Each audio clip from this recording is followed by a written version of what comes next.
नमस्कार, मैं doctor Vivek Kumar Verma, senior consultant pulmonary medicine chest specialist Kanishk hospital, Dehradun.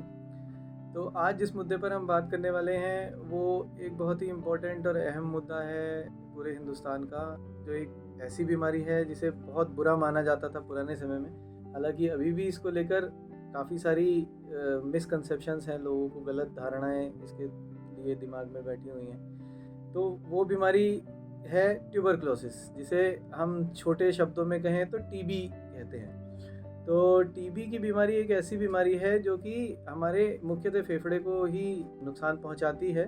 हालांकि टीबी किसी भी अंग की हो सकती है शरीर में। और पहली बात तो ये कि ये एक ऐसी बीमारी नहीं है जिससे कि हमें छुपाना चाहिए, या जो कि बहुत बुरी बीमारी हो, या जिसके साथ कुछ सोशल स्टिग्मा अटैच्ड हो।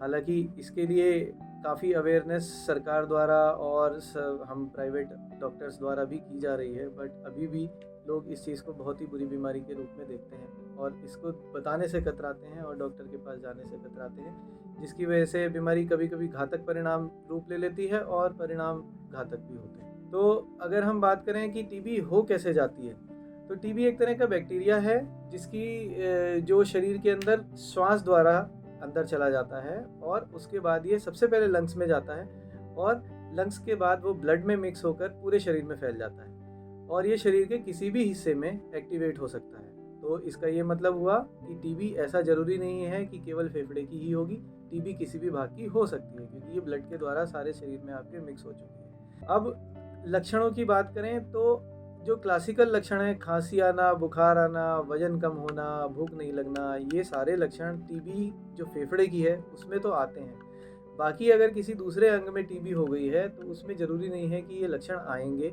या सारे आएंगे या एक दो आएंगे, ऐसा ज़रूरी नहीं है। क्योंकि अगर किसी को हार्ट की टीबी है तो उसको हो सकता है केवल चेस्ट पेन होता हो, ठीक है। और अगर किसी को ब्रेन की टीबी है तो हो सकता है उसको दौरे झटके आते हों। लाइक हमारी जो लेडीज़ होती हैं उनको महीने की अनियमितता, इरेगुलरिटी, बच्चे नहीं होना, बांझपन का एक बहुत इम्पॉर्टेंट कारण इंडिया में टीबी है, ठीक है।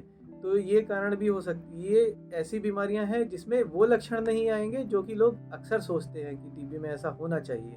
हमारे पास रोज ही ओपीडी में ऐसे पेशेंट्स आते हैं, कहते हैं मैं तो ना खांसी आती है ना बुखार आता है, फिर मेरे को कैसे टीबी। तो ये थोड़ी समझने वाली बात है कि टीबी जिस अंग की होगी फिर उस अंग से संबंधित लक्षण आएंगे, वो खांसी और बलगम नहीं आएगा अगर फेफड़े की नहीं है तो। इसकी जांच के लिए बहुत सारे टेस्ट होते हैं।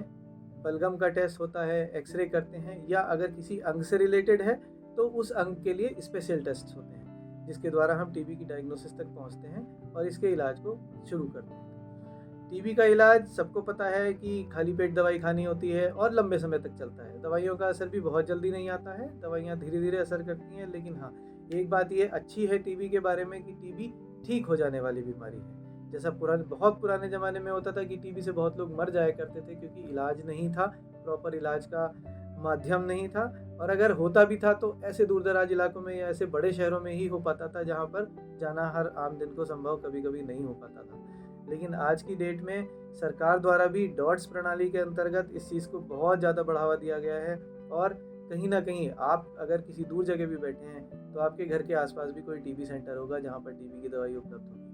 तो टीबी की बीमारी से घबराने की ज़रूरत नहीं है। हाँ, उसको छिपाने के बिल्कुल नहीं चाहिए, नहीं तो वो खतरनाक रूप ले सकती है और वो आगे बढ़ सकती है। दवाइयों के साइड लंबे समय तक खाना है तो दवाइयों के साइड इफ़ेक्ट होना, ये काफ़ी कम लोगों में साइड इफ़ेक्ट होते हैं। कुछ लोगों को जनरल साइड इफ़ेक्ट लाइक पेट में गैस्ट्राइटिस होना, पेट में जलन मचना, उल्टियाँ लगना, ये हो सकता है। तो ऐसा होने पर घबराना नहीं है।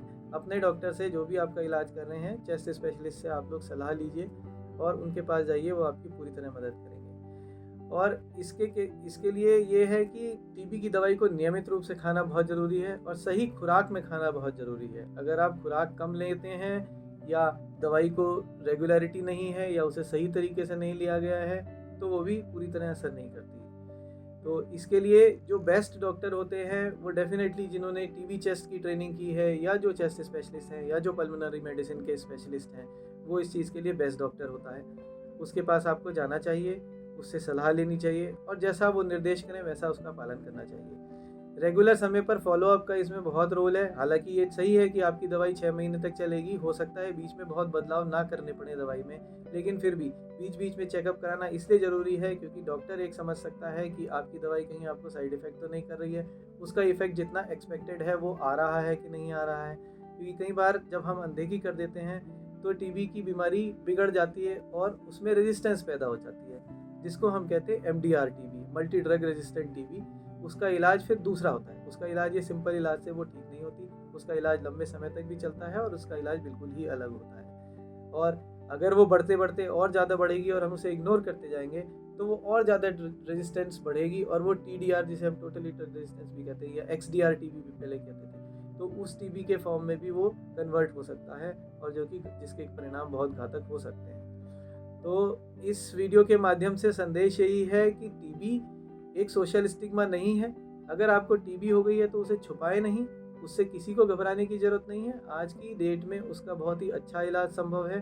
चेस्ट स्पेशलिस्ट की सलाह लेनी चाहिए।